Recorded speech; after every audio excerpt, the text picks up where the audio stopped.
হয়নে কোনে সলমান খানে কি কৈছে ফেকে ধৰি যাই দিয়া তুমি কি তুমি ডাঙৰ হৈ পেলাই আমাৰ গাঁৱত থৈ আহিবা নথাও হা তুমি চোন কৈছিলা ইমানটা ভিডিঅ' বনাইছো সব গম পাইছে ভিডিঅ' মই কিয় ভিডিঅ' বনাম ঐ তো সাত পত্তা ইয়েছ পাত্তাৰে আজি কি বনাম কোন কাপুৰি আজি পত্তাৰে আজি কি বনাব কক গেছ কৰক আজি পাত্তাৰে কি বনাম জানানে এয়া পাত্তাৰে আজি আমি কি বনাম পাৰৰ মাংস বনাম পাৰৰ মাংস বনাম আমি আজি চবে পাৰৰ মাংস মা ইতৰা আজি কি বনাম এইখিনি কি হয় কোৱাচোন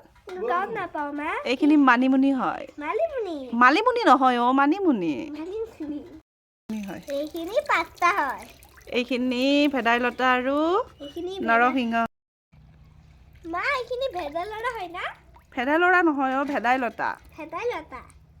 অ আমি এতিয়া নৰসিংহৰ লগত মানিমুনি ভেদাইলতা দি পেলাই আমি বনাম পাৰৰ মাংস ইয়াতে দিম জালুক তো পাৰৰ মাংসখিনি কাটি এনেদৰে ৰেডি কৰি ল'লোঁ আৰু যোনখিনি নৰসিংহ ভেদাইলতা মানিমুনি আছিল তাৰ এটা পেষ্ট বনাইছোঁ অকণমান পিঁয়াজ লাগিব আদা নহৰু জিৰা জালুক আৰু অকণমান ধনিয়া গুড়ি এইখিনিৰে বনিব আমাৰ পাৰৰ মাংসখন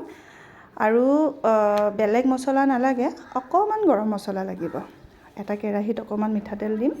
ইয়াতে দিছোঁ পাঁচফোৰণ তাৰপিছত মই এড কৰিম পিঁয়াজখিনি কাটি থোৱা এই পিঁয়াজখিনি দি অকণমান ৰঙচুৱাকৈ ভাজি লোৱাৰ পিছত প্ৰায় 5 মিনিটছমান ভাজি পেলাই কম জুইত তাতে মই 2 কিলামান তেজপাত দিছোঁ আপোনালোকে গোটা গৰম মছলা ইউজ কৰিলে কৰিব পাৰে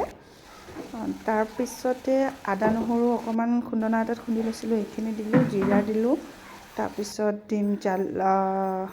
কি আছিলে এইটো ধনিয়া তাৰপিছত এড কৰিম নিমখ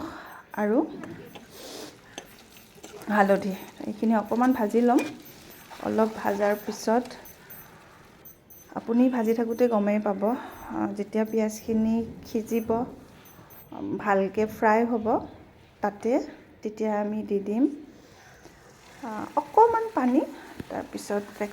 মানে পানীখিনি দি পেলাই অকণমান লৰাই পেলাই ধুনীয়াকৈ তাত আমি কাটি থোৱা পাৰখিনি দি দিম পাৰৰ মাংসত অকণমান আলু দিছোঁ কাৰণ পাৰৰ মাংসৰ জোলটোহে খাবলৈ ভাল তো এইখিনি এনেদৰে অলপ দেৰি ভজাৰ পিছত মই এড কৰিছোঁ পেষ্টখিনি নৰসিংহ মানিমুনি ভেদাইলতাৰ পেষ্টখিনি এইখন একচুৱেলি গ্ৰীণ টাইপৰ হৈ যাব লাষ্টৰ ফালে গৈ পেলাই ইয়াতে অলপমান দিলোঁ মই জালুকৰ গুড়ি জালুকৰ পৰিমাণটো আপোনালোকে চাই পেলাই দিব ঘৰত সৰু ল'ৰা ছোৱালী থাকিলে অকণমান কমাই দিব কিন্তু জালুক দিব পাৰ মাংসত জালুক দিবই লাগিব তাৰপিছত দিছোঁ অকণমান গৰম মছলা মই ভাজি থাকোঁতেই গৰম মছলাটো ইউজ কৰোঁ পিছতো দিব পাৰে বাট মই ভাজি থাকোঁতেই ইউজ কৰিছোঁ আৰু ভালদৰে ভজা হোৱাৰ পিছত মই দিলোঁ আমাৰ জোখ অনুযায়ী এইখিনি পানী তাৰপিছত ইয়াতে দিছোঁ মায়ে ঘৰত বনাই থোৱা শুকান জলকীয়াৰ গুড়ি আৰু অকণমান জালুকৰ গুড়ি তো মোৰ পাৰ মাংসখন প্ৰায় 10-15 মিনিটমান এনেদৰে